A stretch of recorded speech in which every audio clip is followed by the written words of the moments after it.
Nos acercamos a la Facultad de Filosofía de Oviedo para hablar con Noelia Bueno y José Antonio Méndez, una gallega y un berciano que han mamado en las fuentes de Rosalía de Castro, poeta, literata y filósofa. Vamos para allá.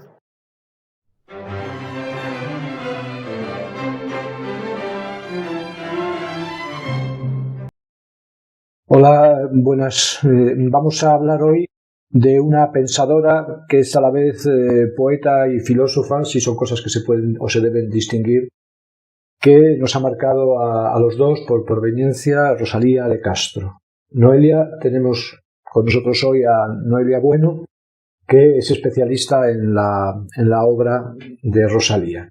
¿Qué nos puedes comentar primero para introducirnos, de su vida? Bueno, para mí Rosalía también es muy importante como para ti. Estábamos ahora preparando la sesión y estábamos comentando que con ella aprendí a leer prácticamente, ¿no? Que de algún modo la expresión que tú la vas ganando a través de sus textos, y en los que ella incorpora pues el romancero tradicional, ¿no? Que es una manera de aprender a ser quien eres y de pensar acerca de quién eres también después, ¿no? A lo largo de la vida en diferentes etapas. Bueno, Rosalía de Castro, pues ahora tenemos ya su obra completa. Voy a decir las obras. Está publicada en la editorial Abada, ¿no? Con una traducción de algunos de los textos gallegos, o sea, de los textos gallegos al castellano. Tenemos aquí un libro que es una recopilación de sus escritos feministas, porque vamos a ver que también es una pensadora feminista. Y también nos hemos basado en lo que vamos a contar en la biografía de María Jesús Lama de 2017, donde actualiza alguna información importante acerca de Rosalía de Castro. Vamos con estas informaciones porque nosotros sabemos que la figura de Rosalía se ha convertido en un tópico de madre dolorosa a partir de la elaboración de su marido, de Manuel Murguía. ¿Cómo revisamos esto ahora, Noelia, y cómo entramos en su vida y en su significado filosófico? Bueno, tenemos que distinguir el mito de la persona, ¿no? Digamos, ahora esta nueva biografía pues nos revela una persona que era distinta de la que parecía que estaba construida a través de ese mito, ¿no? Bueno, nació en Padrón en 1837, es de madre soltera y padre que se cree que capellán, ¿no? Ahora cada vez con más certeza. Eso fue parte del mito también, ¿no? Pero ahora la nueva biografía pues nos desmiente un poco esa imagen de una Rosalía pues afectada por ese ser hija de soltera que le habría marcado un carácter triste o dolido, ¿no? O resentido. Y pues nos encontramos con una Rosalía, según las nuevas informaciones, pues alegre, vital. Que tocaba la guitarra y cantaba. Eso es. Y que además en casa hablaba en castellano, Noelia. Sí, esa otra cuestión, ¿no? Que se dedicó al teatro, a la música y a la declamación desde muy joven en su pueblo natal, ¿no? Y después en Santiago de Compostela también, que se trasladó a Madrid en 1856, muy joven también, ¿no? Donde entró en contacto con otra intelectualidad que había allí, ¿no? Es importante, o sea, ella tuvo un gran contacto con intelectuales, era una intelectual. Desde el principio, aunque nunca fue a la universidad, en aquella época las mujeres no iban a la universidad, pero sí que sí que participó en algunas escuelas, ¿no? Que había pues de intelectuales en torno al ámbito universitario, ¿no?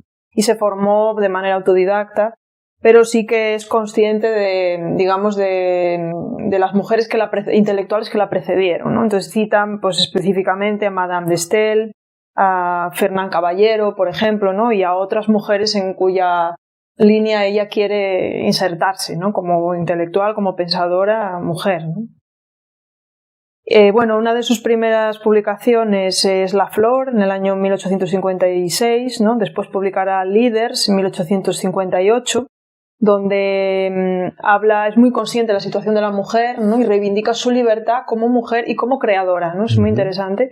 Dice, no creo en los cánones del arte y desde mi libertad pues hago poesía, hago novela, ¿no? Lo que después publicará La hija del mar, en 1859, que ahí va a reivindicar con fuerza también el talento creador femenino, la libertad de las mujeres en todos los ámbitos y el engaño del amor romántico, algo que es muy novedoso porque, bueno, ella está escribiendo en pleno romanticismo en España, ¿no? Y sin embargo, pues es muy consciente de el engaño que para las mujeres supone ese amor romántico, ¿no? Después escribirá Flavio, ¿no? Donde habla de la educación de las mujeres, un tema que se ha tratado mucho aquí en estos vídeos, ¿no? Y aquí pues su biógrafa María Jesús Lamas destaca que antes que Concepción Arenal pues introduce algunos temas que luego serán tratados por el feminismo español, ¿no? Después vuelve a Santiago, ¿no? Pero vuelve a Santiago, sí. Vuelve a su pesar, ¿no? A su pesar, es decir, no vuelve a Santiago feliz de volver a Santiago porque dice, sabe que en Galicia no hay prácticamente mujeres literatas que estén escribiendo. Ella quería tener una proyección como intelectual, una proyección más allá del ámbito de lo local, ¿no? Eso está claro. Sin duda, ¿no?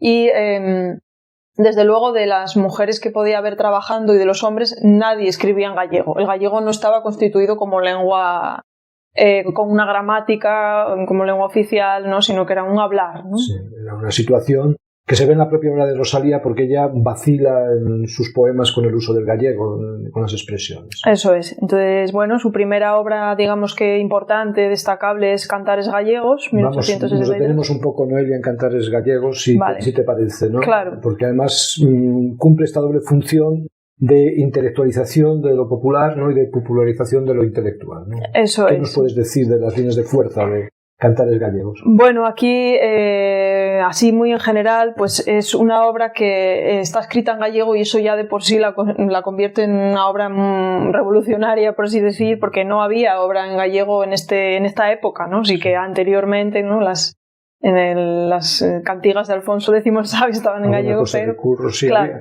Pero poca cosa y sobre todo es que crea un espacio, ¿no? Que es lo que crea la lengua, que cuando lo leemos en la traducción, en la verdad, vemos que chirría totalmente. Sí. Y eso es que ella consiguió crear ese espacio de la lengua gallega, ese mundo.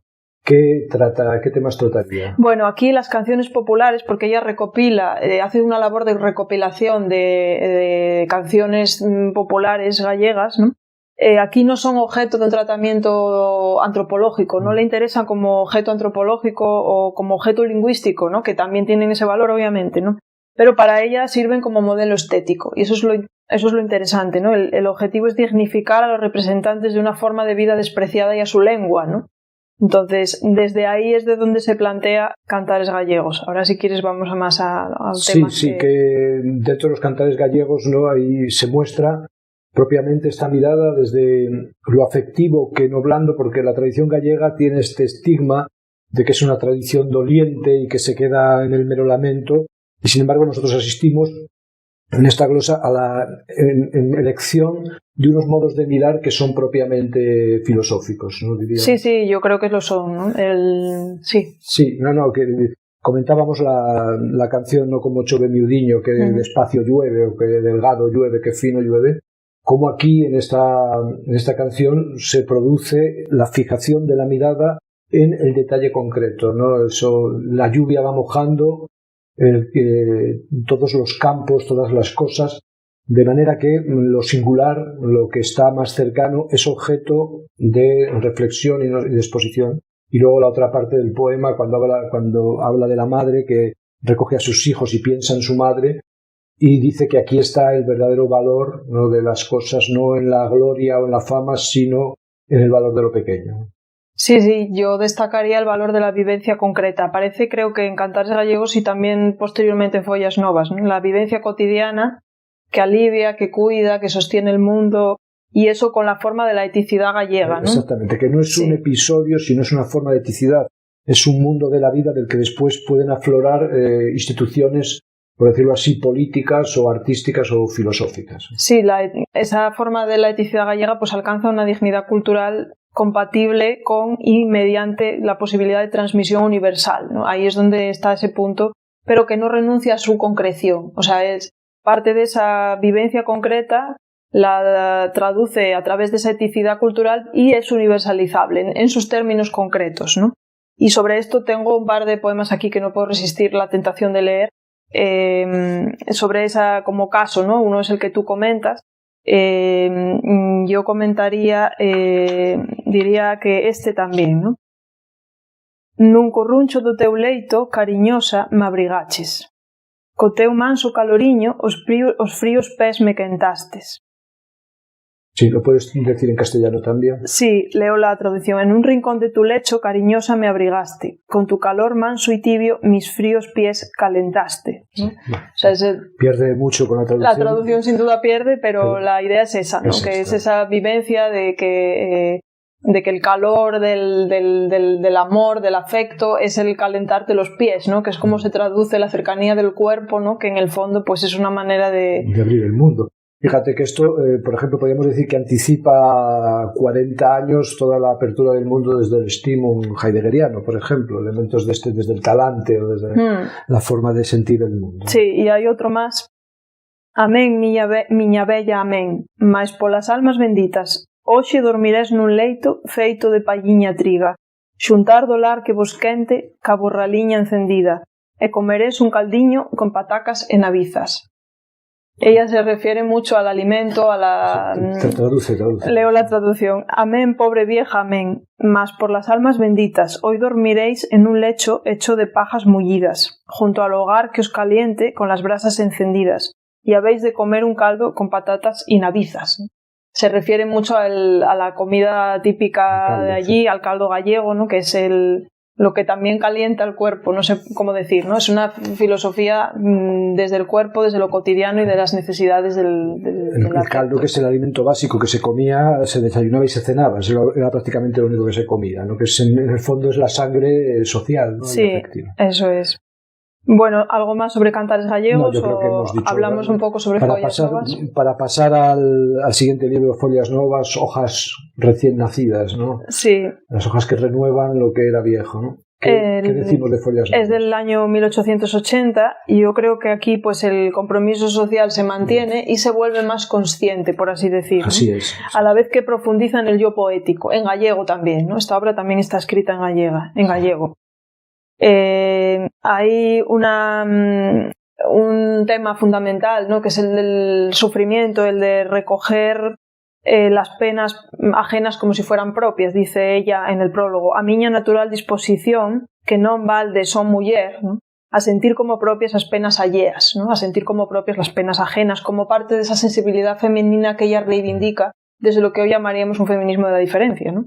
Entonces no es una expresión del dolor resignado, que es así como quizás se ha leído de Rosalía, sino una poesía denuncia, ¿no? Porque ella es una poesía social y política, es acción, no es reacción, ¿no? Y es un proyecto, no es morriña muerta, no es una morriña que no desemboca, que no tiene ninguna finalidad, sino ni paralizadora, que, exacto, ¿no? Sino que tiene un proyecto muy concreto, ¿no? Entonces, desde ahí es donde creo que hay que leerla. Sí, yo ahí destacaría el poema Pravana, ¿no? El Vender los Boys.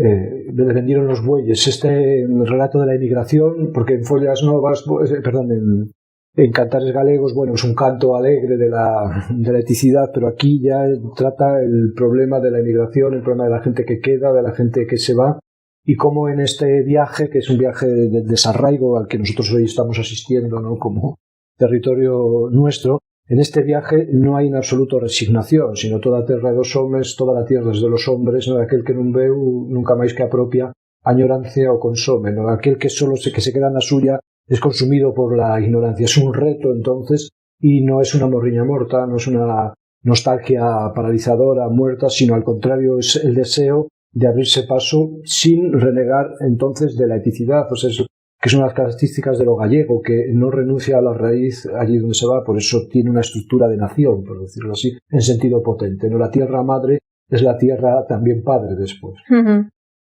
Y bueno, la última de sus grandes obras es En las orillas del Sar, de 1884, ¿no? 4 años posterior. Aquí este libro está escrito en castellano y es como si se diera un nivel más de abstracción, por así decir, ¿no? Aquí pues hay una presencia continua de la muerte, la negra sombra, ¿no? Las penas del vivir, los sufrires llenan el alma sensible, ella madura, ¿no? Es una poesía de madurez.